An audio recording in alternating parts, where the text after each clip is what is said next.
Here in San Benito, Texas, and I'm a guest here on the Nature Coast channel. I hope you're having a great Tuesday, and I hope this week has gone well for you.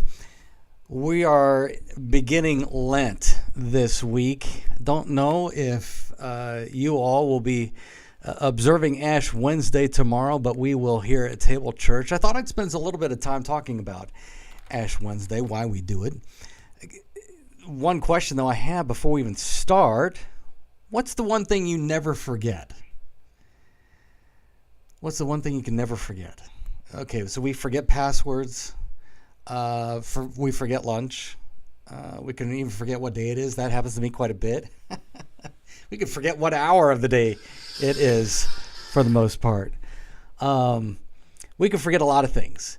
But what we're not allowed to forget is that we are mortal. We're mortal. So our mortality always has constant reminders. There was a guy that was on X, as formerly Twitter.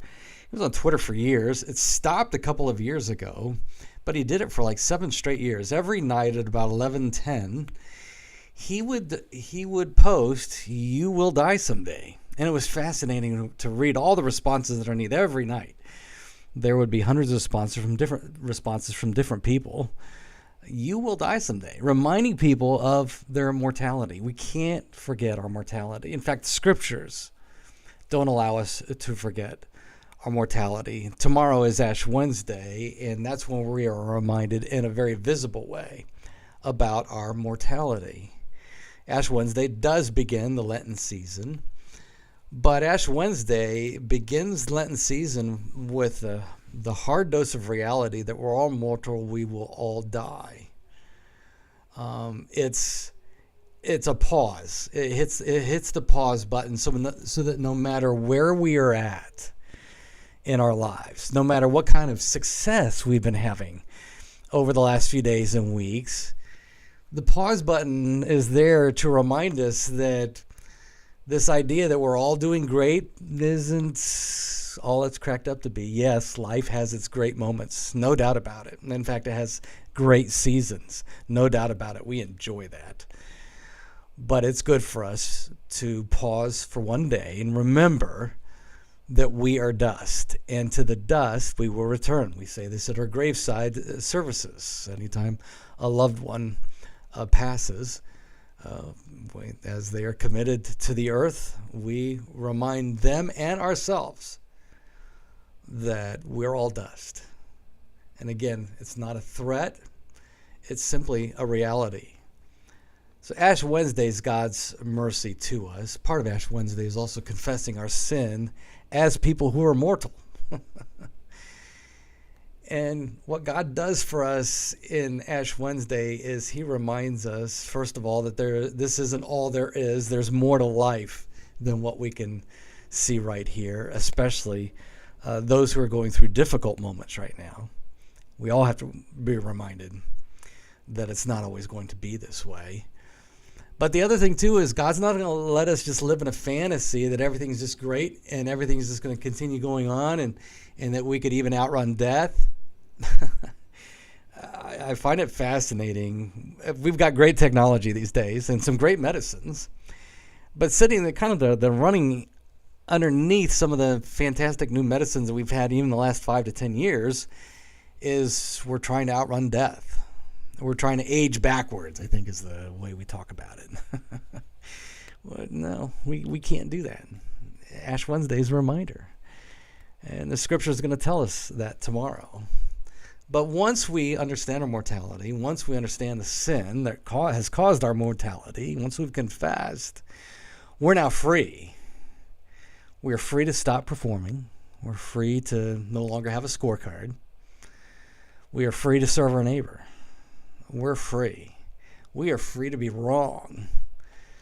There's so much freedom in Ash Wednesday. Those ashes on the forehead, and yes, we'll have ashes on our forehead here at San Benito. Those ashes remind us we're so free. It's a binding thing to constantly be chasing perfection. It's bondage. It's bondage to be constantly performing as if there's nothing wrong with life. We don't have to do that. The ashes on our forehead remind us that we are free to be real. We are free to not deny reality. We're free to be wrong. Ash Wednesday is when the mask comes off.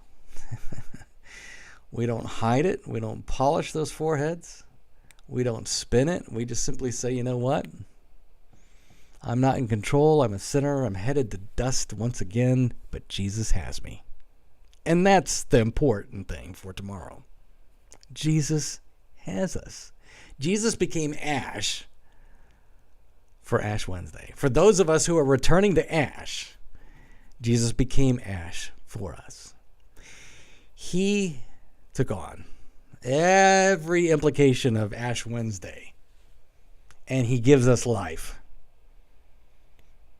And one of these days, yes, we're going to return to dust, but one of these days, we are going to know it to its fullest effect at the resurrection, where we don't have to worry about ash anymore, because Jesus has already done it all for us. And at the resurrection, we get to understand and experience the completion of all that. So that's a little bit about Ash Wednesday. I hope you're having a great Tuesday. I hope you have a great Ash Wednesday. And I hope that at some point this week, just take a stop, take a pause, remind yourself about mortality, and remind yourself about Jesus. Jesus is here. That is his rhythm of grace for you. We're always dust. But Christ is always gracious. He's always merciful. And love always wins. Mercy always wins. Grace always wins, because Jesus is for you. That's our rhythms of grace. Again, enjoy the rest of your Tuesday. And I pray that your Lenten season will be full of Jesus. Have a good day.